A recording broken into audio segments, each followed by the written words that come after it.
What four properties are going to change the future?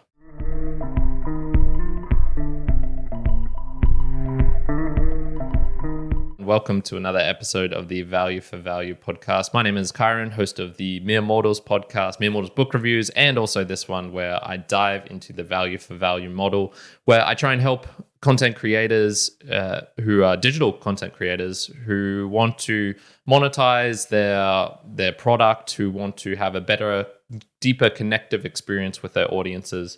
And I want to explain basically how this is going to happen in the future, like I just said, with the four properties. Before I get into the actual topic of today, I just want to reiterate I am live on a Wednesday morning here in Australia, which is UTC plus 10. So it'll be midnight UTC on that boundary between a Tuesday and Wednesday. Please join. I would love to have you interacting and joining me for these live experiences. A chat will be coming soon. I have not yet got that set up yet, and I will be explaining a little bit more about why I haven't got that set up in the future. But it is coming. I can promise you that. So let's get into the main topic today. No more waffle needed. What are the four properties that are going to define the future? And there's a really funny one because like I mentioned in the episode before this, episode 39. I was kind of explaining, I've just have all these thoughts in my mind and I need to do this big presentation. And so I've done a couple of forms of this now. I did one, which I talked about in episode 394 of the Mere Mortals. And I actually went to a Bitcoin meetup not too long ago and did a condensed version of this presentation. And I thought, you know what, this is probably a better way of presenting these four properties in this kind of condensed version. I was going to string it out over a couple of episodes, but I went, no. Let's do this four properties. So what are these four properties and why are they important? Well, I think they're important because they're a link between these three things which have just captured my attention over the last 3 years and which I really do think are going to change the future and change it for the better. So these three things are obviously podcasting, the value for value model, and Bitcoin. I'm doing two of them right now at the same moment, talking about the value for value through the method of podcasting and the way that I help, keep myself afloat and pay for cost for this show is through Bitcoin. So we've definitely got this strong emphasis on these three things here. And I don't know what it was, but I was just contemplating and I went, you know what, these three things, they seem to have these core aspects to them, which I think make them valuable, which make them useful, and which are what I think the future is trending towards. And when I say the future, I just mean this, general. What do humans want? What enables us to get us what we want best, I guess. And I think these four properties help do it. So the four properties, just listing them off, are decentralized or decentralization, of self-sovereignty, of being permissionless, and of value transfer. And I am somewhat of a stickler sometimes for definitions. I think it helps a lot. And so I'm going to give a couple of definitions of these. So decentralized, this is when agents have the ability to act locally. And so agents in this case can be, just entities of any sort. It could be animals, it could be us humans, it could be our thoughts, it could be ideas, it could be AI robots, doesn't really matter what it is. And the ability to act locally, and this is on the ground in your local area. One of the things where I first originally heard about decentralization was in an army context, and they wanted to have the people on the ground the ability to act locally. So instead of having this chain of command going all the way up to the supreme commander of the allied forces or whatever it is, and that person micromanaging and saying, these people over here should do this army should do this. No, it was like, no, we should decentralize this and then allow the individuals on the ground who are seeing things vibrantly as they're happening and going, it's not a great idea to storm that beach. We could go around the side and this will result in way less casualties and we'll get the job done better. So it's this idea of having, okay, you're not going to be able to manage everything from top down and make the world a perfect place. The world is just too dynamic. There's too many things going on where you can't have this central authority. Decentralized, what's the opposite of that? Well, centralized. You can't have the central authority dictating from the very top and going all the way down and having useful outcomes. And we've seen this in large scale of governments trying to do this with money. It typically tends to break over the long term of governments trying to control the markets economy. Looking at the USSR here, what happens? Well, pricing signals get all out of whack and things don't tend to work. So decentralized, that is what that one is. Self-sovereignty. So this is having the exclusive control over a moral right. Now, typically, this is in the idea of a body or an identity. And we'll be talking about why, in this case, it's more in ideas and speech when we apply it to podcasting. But this is just the idea, basically, well, who has the right to say what you want to do with your body? If you want to get your ear pierced, who should say you can or can't do that? If you want to get a tattoo, if you want to have an abortion, if you want to physically transfer yourself to another country, if you want to live somewhere else, who has the right to do that? Now, typically, we would all say, well, the person with the consciousness, so myself, yourself. But this is just where we start to look at some things and we go, okay, what happens when people don't have this exclusive control over a moral right? And once again, bad outcomes tend to come in place. We have people resenting the other person who's telling them what they should do. A funny little story here was my dad grew up in a Seventh-day Adventist church here in Australia in the 1950s, or his family was very deep into the community because my grandfather was the pastor. And I remember my dad telling me how it was so restrictive of what especially women could and couldn't wear. Piercings, oh, absolute no. Tattoos, absolute no. Any dress that shows a bit of skin, if you're going to show midriff nowadays, like you see nowadays, no. And so, what typically happened in this environment was the kids would act out, and they would act out in an even kind of crazier and harder manner. And this is getting slightly off topic, so I'll bring it back in. But definitely not being able to be self-sovereign has some downsides, and I think having that for yourself leads you to having a better life and optimizing for human growth and flourishing. Permissionless, so this means the definition does not require consent or authorization. This is somewhat related to the self-sovereign aspect, where it's basically just going, okay, I would rather do things which I can just do by myself. I don't have to have someone telling me what I can and can't do. If I want to, like I was saying, travel to another country, do I need to? What is it better to have people saying I can or can't do that? I'm more in the aspect of everyone should be able to do whatever they want within the caveat here, the reason of it's not hurting someone else. This once again can get into a tricky topic of, okay, well, some people will say, not getting a vaccine is harming me. I think that logic can extend too far. And so, yeah, we won't get into that either. But basically, I think people being able to do what they want to do is something that is going to encourage human flourishing and make things better, because people know what they want to do. And trying to stop that is just a whole mess in itself. The last one is value transfer. So this is moving value to another geographic location, to a person or an entity. One of the fundamental aspects of humanity, to be honest, is just being able to barter, is to recognizing, okay, one man's trash is another man's treasure. And so you can have trade where both parties come out better. Once again, this requires the mentality that the world is not a zero-sum game. So essentially, if I take some money from someone, or I get some value from someone, that I'm necessarily taking it from them, that the net sum is always going to be, let's just say, $1 quadrillion. If I get 100,000 of that, that means that there is 100,000 less for someone else to have. which I think is incorrect. I don't think the long span of human history supports that.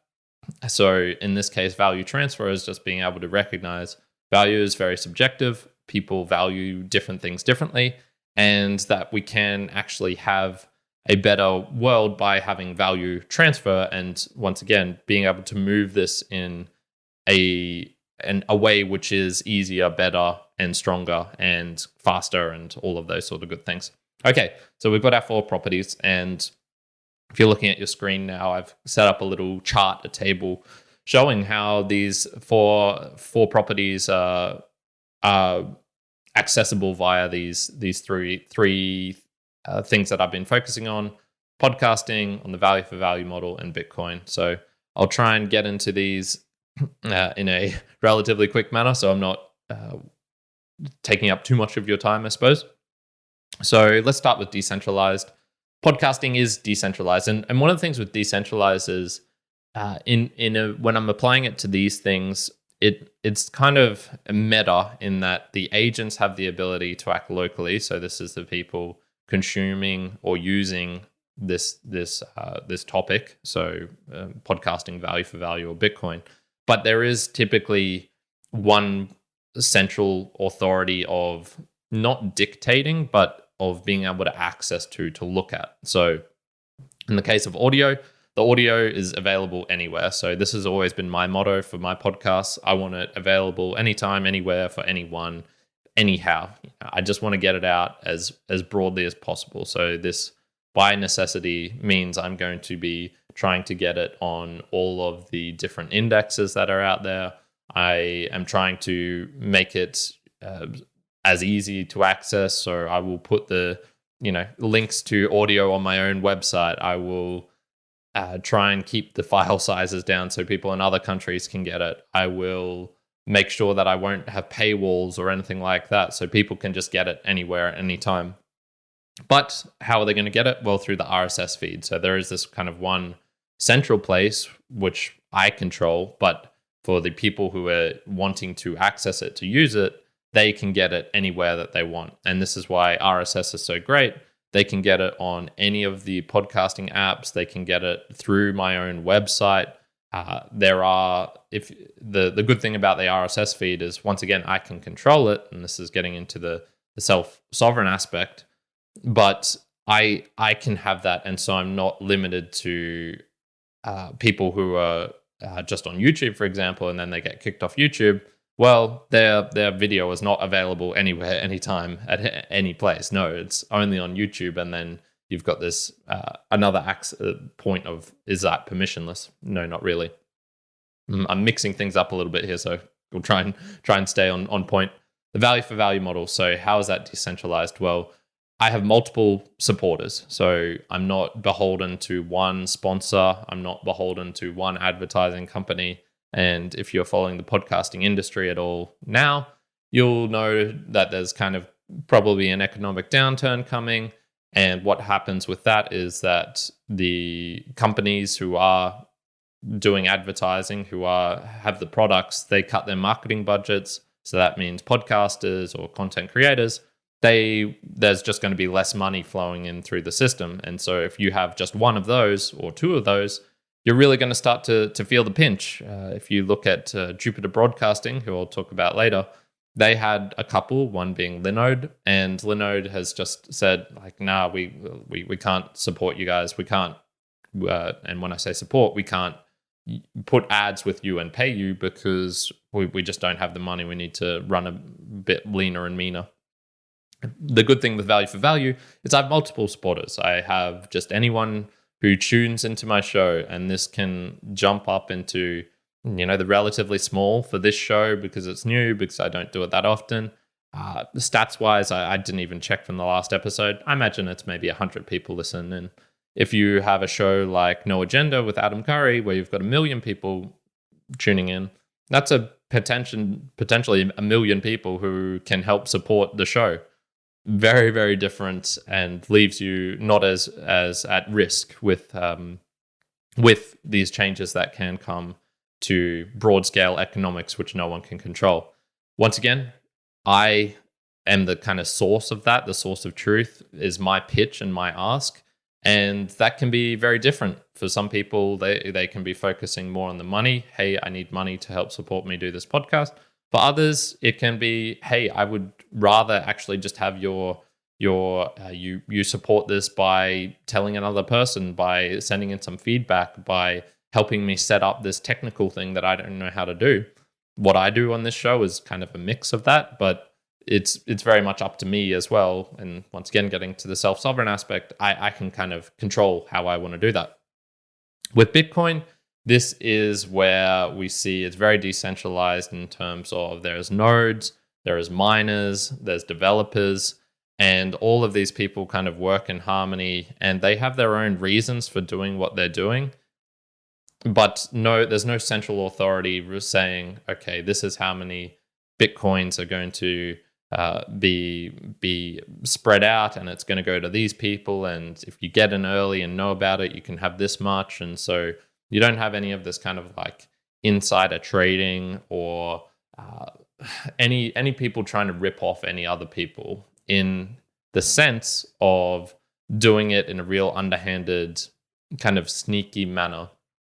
Sure, there's scams and things like that out there, but in this case we're talking, okay, decentralized. Everyone is able to access it at their own point. I can act locally and help support the network by setting up a node, by actually contributing to the code of Bitcoin, or by mining it myself with a miner and contributing to the kind of security of the network. Once again, all of this has a single point of access, which is the longest chain. So in this case, that is the one that people follow most, because it's by definition, it is the one that's had the most security applied to it. And this is where we go, okay, awesome. This is a decentralized money. No one can control this money. It is controlled by the majority. Sweet. We've got those three aspects. Let's jump into self-sovereign. So for the podcasting, I can self-host or I can go with a company. The good thing about being self-sovereign, or it's more about having the ability to do it, which I think is important. So with all three of these things, I have the ability to self-host or I can go with a company. With the value for value model, I can choose how I want to do my ask, or I can just take from other people and see, what is this person doing, how are they doing that, and there's no censorship from anyone. So there's no advertiser or sponsor saying, oh, you have to do this because you can't really say that about our product on the show, or we really want you to say it this way. No, I'm completely sovereign with the kind of income stream I'm getting in from this. And in this case, there is no one single entity which can tell me, hey, you can't do this, or you should do this or shouldn't do that. And then with Bitcoin, you can be your own bank. You can say, you know what, I want to have control over my money. I'm comfortable with the risks and trade-offs that come with that, much like storing gold in your own house has some risks and trade-offs with that. You have to keep it secure. You have to know what you're doing, but you also have a lot more control. And so if you want to send that money anywhere in the world, you can do that. If you want to not be at the mercy of a bank randomly just cutting off your access because a weird thing happened and someone sent you money who they shouldn't have, or perhaps, you've got an activist friend, or perhaps you have a friend who's gone to jail, or perhaps you've gone to jail and now you're cut out of the system. There's a lot of different ways where having self-sovereignty of your own money is a very, very useful. And if you've traveled around the world enough, you'll see that there's many countries where the money is just so distorted by politicians, by people in power, that the small person on the ground, they don't have any real say in what happens. Permissionless. So the three aspects here are, if you want to do podcasting, look, all you need is a mic and internet access. It is really, really easy to be able to do that. With the value for value model, there's no gatekeepers. So once again, there's no one telling you, hey, you can't do this, or you can do that, or you can't say this, or you can't say that, because it's permissionless. I can just ask for what I want. And then with Bitcoin, you can earn, buy, sell, and transact in it. So you can definitely see how this is permissionless. There is no bank saying, no, you're only allowed to withdraw $2,000 per day instead of whatever amount you want. No, we don't want you sending money overseas. Another classic example for me is I wanted to buy a shirt from some podcasters in the UK, and just to support them out, basically. And they didn't really have a store or anything like that set up, and so I just did it through my own bank to their bank. Man, what an absolute nightmare of of trying to send them 25 or 30 Australian dollars, whatever it was, a tiny amount, to the UK. We're practically brothers. They're I'm their offspring from just the bad offspring, the convict offspring. And it was just an absolute nightmare. It certainly wasn't permissionless, because I had to basically find out this guy's bank, the exact location of his branch of the bank, his name, his wife's name. It was just such a tedious process. Whereas with Bitcoin, you don't have to do that. All you need is internet access and a little bit of software, and you can buy, sell, and transact however you want without someone saying, no, you can or can't do this. The last one here is the value transfer. So this is the spread of ideas, info, and unfiltered individual truth for podcasting. So I'm being able to transfer value through this digital mechanism in the easiest way possible. And there's no, once again, it's barrierless. There's no people saying you can or can't do this. There is value transfer in the spread of ideas, and people seem to want this because podcasting is very, very popular.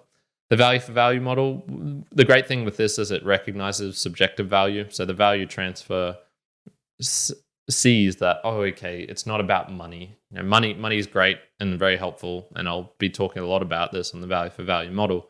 But a lot of it also is that it's subjective. I can ask for help from my audience through many, many different mechanisms, by showing up to a live event, doing my laundry.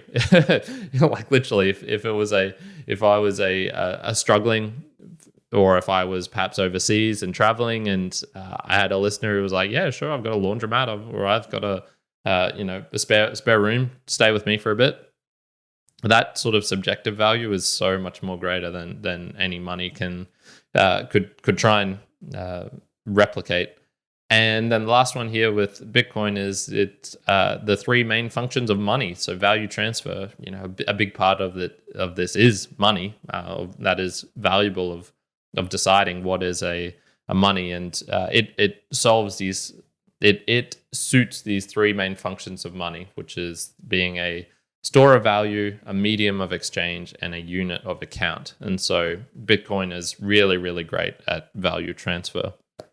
So I think this was slightly a bit more rambling than I wanted to, but I really did want to get to this aspect. Okay, there are these four properties of these three things that I really care about. And I think that these four properties are very, very useful, and that they are what gives the podcasting value for value and Bitcoin their value, their use. And just in the way that the world is changing, it's changing all the time, but the recent trends, I think, of seeing more platforms trying to shut things down, like Spotify, with trying to create kind of a walled garden of podcasting, of banks and other financial means kind of, I feel they're being a bit more restrictive nowadays than in comparison to 10 years ago. And then with Bitcoin, we'll just see what happens from all the money printing from COVID, from basically a group of individuals deciding how money will and this can be in any country, basically. The US has the Fed. In Australia, we've got the Reserve Bank. There's all sorts of things going on. So those are my four properties. So this is going to kind of form the basis of I'll dive into each of these, podcasting, value for value, and Bitcoin, more in these later episodes. But I really did just want to highlight why I think these three things are super valuable. And I think these four properties somewhat show that. So thank you for joining me for that. Let's jump into the Boostergram Lounge, and we can thank some people for supporting the show. Welcome to the Value for Value Boostergram Lounge. Okay, so in the Boostergram Lounge, so it's been a really nice start because I haven't started this show, haven't done it for, it was like 9 months or something like that. And just kicking it off straight away was super, super amazing. So I want to thank everyone. So let's jump into it. So we've got Cole McCormick 1 here. So this is Cole McCormick from America Plus podcast. And you're going to notice that a lot of the people boosting in are podcasters because this is a show for digital content creators. So this is going to be the type of people who are finding this most useful. But if you have other people who are interested in it, just in the concept of it, and more on the listener side or supporting, hey, I would love for you to share that with them as well. So Cole, he goes, I need to get better at my value for value pitch. It's a whole new aspect to growing a brand. I feel like there needs to be a compilation of the strongest pitches so people can simply listen, then experiment. 5,492 Satoshi sent using Fountain. You know what, Cole? I think that's a pretty good idea, mate. I did something sort of similar to this on the very last episode of season 2, which was kind of going over everything that I'd learnt in that season. So I've got it here. Lessons from across 18 episodes. It was highlighting your ethics, using a feeder show to transfer people into your main content, or just straight up persisting, of using other value for value means if necessary, of going live to incentivize boost. That's exactly what I'm doing. Sling sats and be generous. That was from America Plus himself. So I did a full episode, which was kind of a condensation of a lot of that was more the tactics. But yeah, I have not done one of the actual pitches themselves. That might be an idea of where I can just create a whole bunch of clips from my favorite shows that I think do it really well. And yeah, maybe I can put them all in an episode. So yeah, thank you, Cole. I'll consider that. That's a lot of work, but and I'm not sure I'll be able to do that live, but maybe I could just do that as the final episode or the second to final episode or something like that. Thank you very much. Much appreciated, my friend. We have Macintosh here. So this is from the Generation Bitcoin podcast. And he says, great start to the new season. Go podcasting 2.0 in brackets, V for V in brackets, and then Macintosh at the end. 21,000 Satoshis sent using Fountain. Ooh, that is a big number. Thank you much, Macintosh, my friend. What that does for him is we have a leaderboard here. So this value for value show is somewhat under the Mere Mortals brand. And basically all the boosts that come in across the various shows, I calculate them up and I put them in a leaderboard, which you can go find at meremortalspodcast.com/support.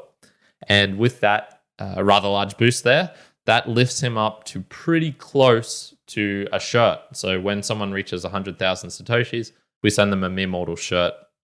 And if you're boosting into this show, you're very much in the running for that. And we only have a limited number of shirts. I think there's probably about 15 left. So if you send in a straight up 100,000 boost to this show, we will send you a shirt no matter where you are in the world. So just keep that in mind as you're boosting in. Bigger numbers will get you closer to getting a shirt as well. So very, very cool. Thank you, Macintosh. We've got 2 here from Gene Bean. And these were both sent using Cast-O-Matic, which is a very decent podcasting app as well. And he says, thanks for the V for V pitch tips for my show. I do have a pitch at the end of each episode now, but was already thinking it was time to update it. I'm going to take your advice and apply it to my episode scheduled to come out on August 1st, 4096. That is a 4K boost, a 4 kilobyte boost. Thank you very much, Gene Bean. That is his show as the volunteer technologist. I'm keen to listen to that episode and see how you do that. Yeah, it was a great point that you mentioned. I have not been doing that for my own conversations in the Mere Mortals, but I'm thinking of branching off of that into a separate podcast feed. And in which case, I would like to still do value for value in those episodes, especially because I'm kind of putting the guests in as a split as well. So it's a great way of me showcasing to other people, like, hey, value for value works. And, if you come on my show, you'll get paid. And so I think that's a useful thing that you've brought me onto there. So I will definitely be probably experimenting with that in the future for myself as well. As far as topic suggestions, I'd love for you to do an episode on V4V music that takes into account Wavelake, Music Side Project, the Split Kit, and value time splits.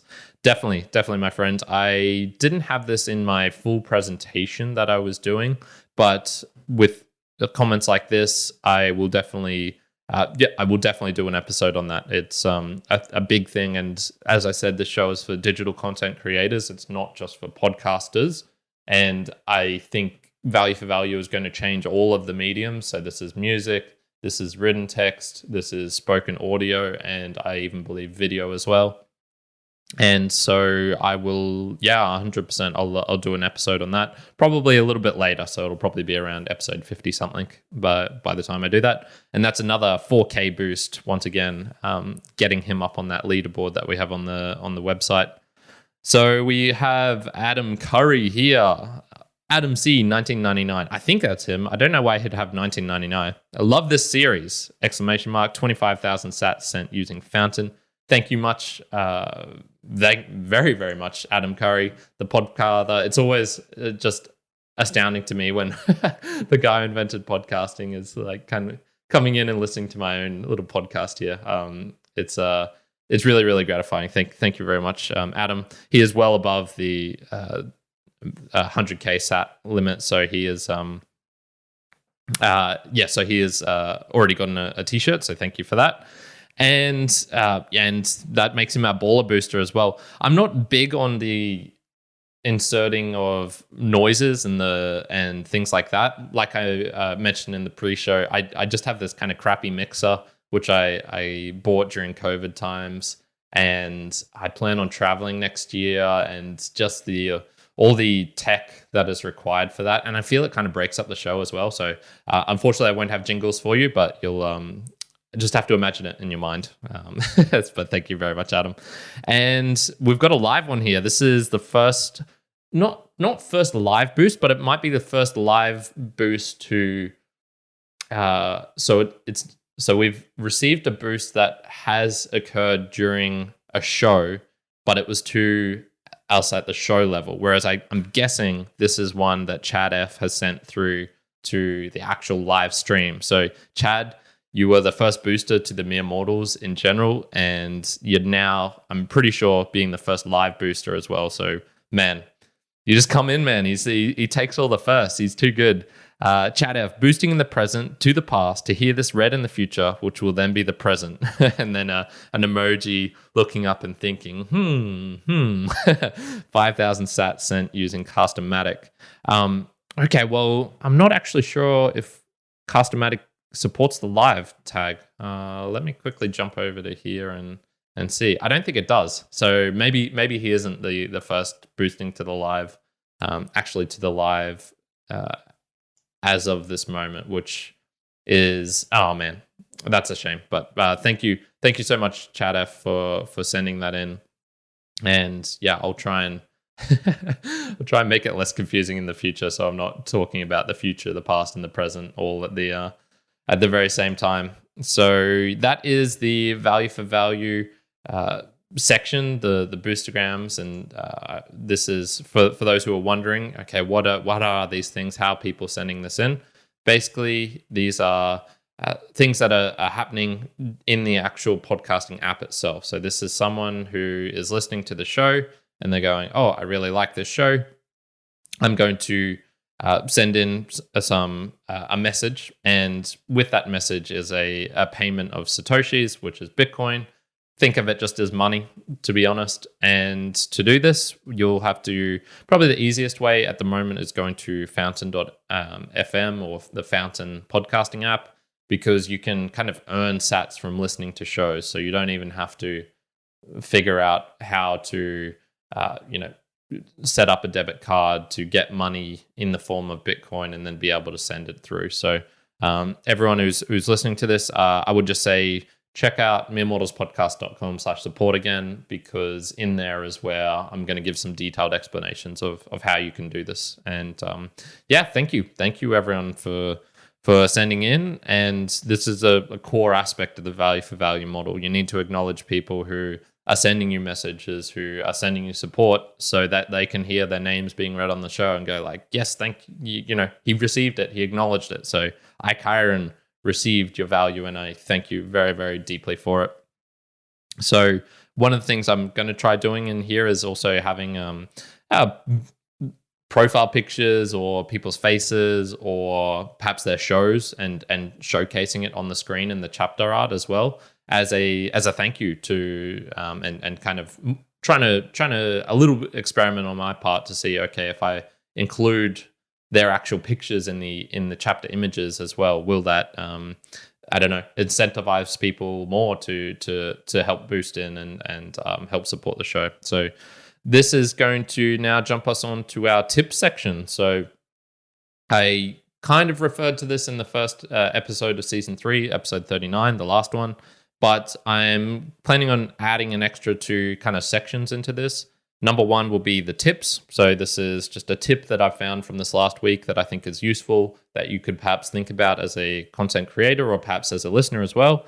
And I also want to do kind of some app highlighting. So highlight an app that I think is doing something cool, so you can know, oh, okay, this is how I can use this app and whatnot, and then get onto the value for value right at the end. So the tip section, one of the things that is essential about value for value is experimentation and copycatting. And I just mentioned with the experimentation I'll be doing, so in the Boostergram Lounge, you'll see all the people who have sent in some value. I'm going to create a little compilation of them and put them on the screen, and I'll order that by the amount that they've sent in, and the baller boosters right at the front, more featured prominently, and so that's super essential. And taking what other people doing is also critical, and I talked about that. That was the whole of what season 2 was about. One of the things I would recommend is check out what Chris Fisher is doing over on his show Office Hours. So Chris Fisher, I've had him on the Mere Mortals podcast. There's a link to that conversation in the chapter images here, and in the chapters. And he's got a whole broadcasting network. And as I was mentioning, Linode is kind of pulling away from the advertising, and so he's trying to move to a more value for value model. Now, he's got this one show called Office Hours, which is, by his standards, a relatively smaller show. It's not listened to as much. I think he said he has a couple of thousand people tuning in. And this is a show which always kind of struggled with advertising as well. It didn't really make sense to have it. And what he is going to do is he's got this interesting method of helping to fund it. So his costs for that are a lot more than I'm doing for my own kind of hosting here and for the time and things like that, because he's got a full-on audio editor. He's got other people joining in, a co-host, and he's just further along the journey than I am. And what he's doing is basically they will put out an episode, and then for the next episode to be released, it kind of needs to be unlocked. And so they've got a sat limit of 1,500,000, which is about, I think he said it was about 400 and something US. That's about how much it costs to create his show, and compensating people for time and then for the audio editing and things like this. And so they won't release a show until they've got 1.5 million sats come in. Now, this is really interesting because, how is he going to do this? How is he going to, well, obviously there's an incentive there for people who are listening to contribute to try and get to this, kind of crowdfunding the next episode. The interesting thing is, okay, how is he going to try and remind people if they get stalled on 1 million sats and people aren't sending it in? How is he going to to make it to people's attention and be like, it's just another 500,000 sats. If you just help contribute to this, you can, get to the next episode. We'll thank you, obviously. And I think it's going to be a real interesting draw as to how he does it. So yeah, this is just one of the ones where I'll say, just check out office hours and see what they're doing, because I think this could be another type of gamification, if you want to call it like that, or another way of incentivizing people to help to contribute to a show, whilst also being very business-like about it. He's got a number that he needs to reach for it to make sense for him to do this. And if that number just doesn't get reached, well, maybe it's just not a great product, or it's not a product that people want, i.e. a show. And maybe that's a good signal for him to go, maybe I shouldn't be doing this show. Maybe it's not worth it. So that is one of the tips I would say. Just check out office hours and see what they're doing. My app highlight for the week, I want to highlight Fountain. And one of the things that Fountain does really well is this kind of gamification. It is rewarding people for helping to support, to contribute, to interact with these boostograms, and not just have it a solitary listening experience for you as the listener, but also to contribute to the shows. And so one of the things that happened this last week was I sent in a baller boost. I sent in 222,222. It's a row of ducks. It's one of my favorite numbers. And I sent this in to the Podcasting 2.0 show because all of this is only possible through Adam and Dave's help. So I wanted to contribute in a big way back to that. So in terms of dollar amounts, that is about 100 Australian dollars, so 75 US dollars, something like that. And one of the cool things is each week Fountain they've kind of sponsored up with this company called Bitrefill. And so the two baller boosters for this last week, so the two that were for this last week were for myself, and funnily enough, another person sending into the office hours show, whose name is, just bringing it up here, was Marcel, and he boosted in 150,000 sats to the office hours show. And so both of us received a $50 Bitrefill voucher. So this is being able to, use this voucher to buy gift cards, to use it on Amazon or eBay or something, kind of that international type deal. And I just think this is really cool. I think this is a great way of incentivizing people to send in.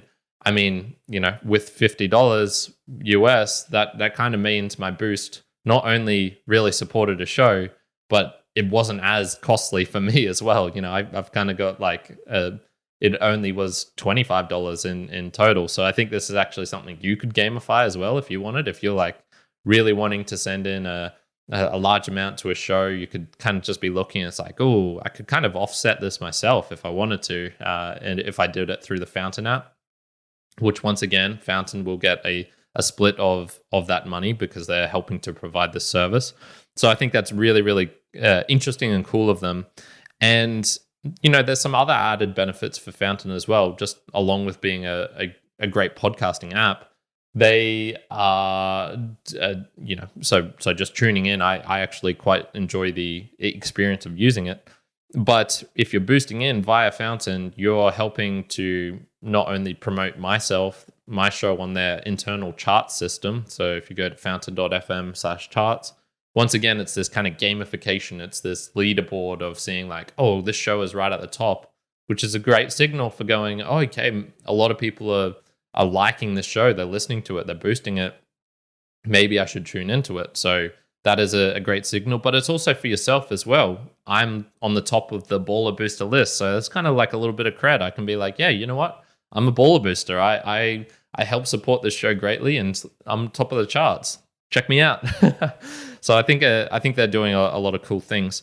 One of the things I also want to mention about Value for Value is the transparency. And so I want to be completely transparent and about a decision I took.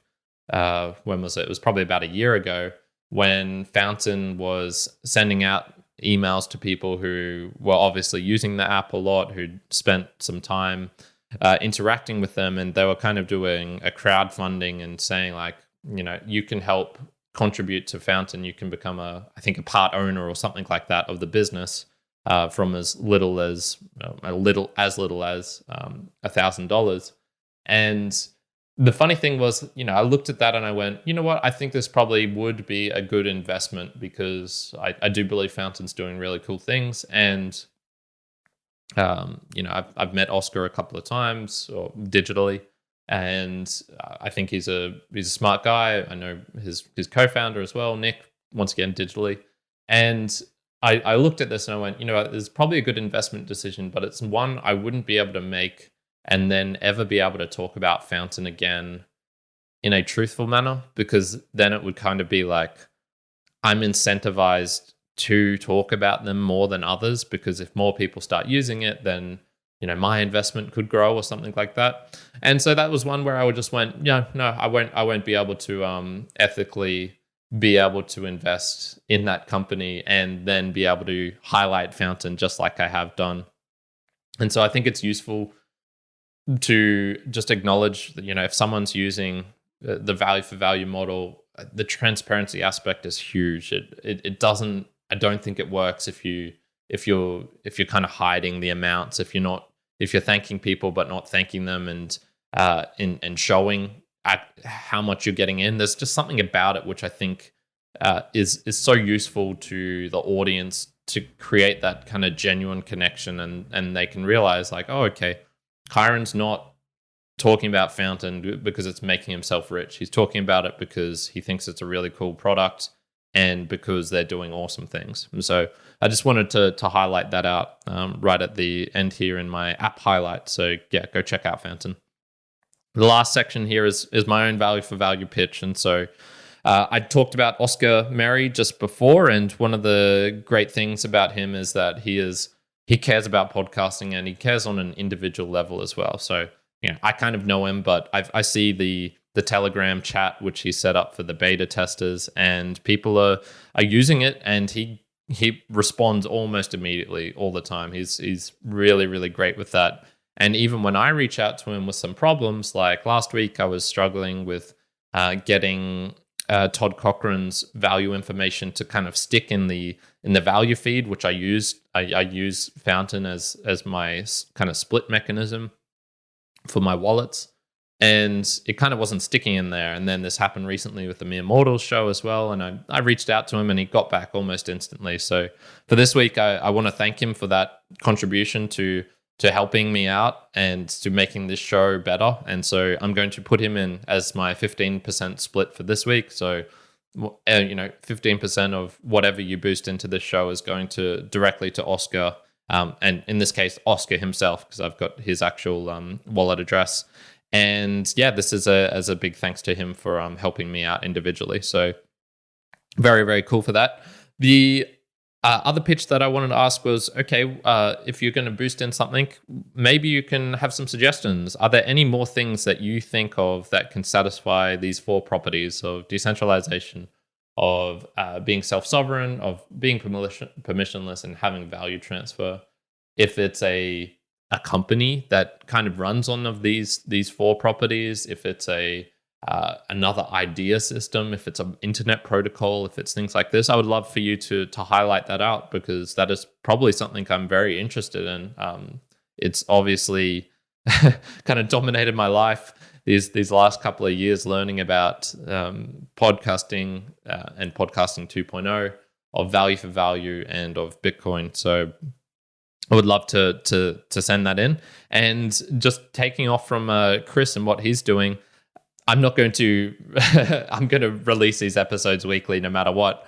But for this show to be self-sufficient, my kind of outlay of this for the amount of episodes I'm planning on doing for this season, I would probably need about 45,000 sats, I think, per week for it to make sense for the hosting costs. So I think that's a cool target we can aim for. Last week, we well and truly got to there. We got probably about 60,000, I would say, from all of the generous contributors that we had. So that's an amazing start. So thank you everyone for doing that. And yeah, let's aim for 45,000 and see if we can keep that up and help to to contribute and pay just for the hosting costs alone for myself and for the Value for Value show. So thank you everyone for tuning in. Once again, this was Kyron here from the Mere Mortals brand, and I just really do appreciate everyone tuning in. And until the next week, ciao for now.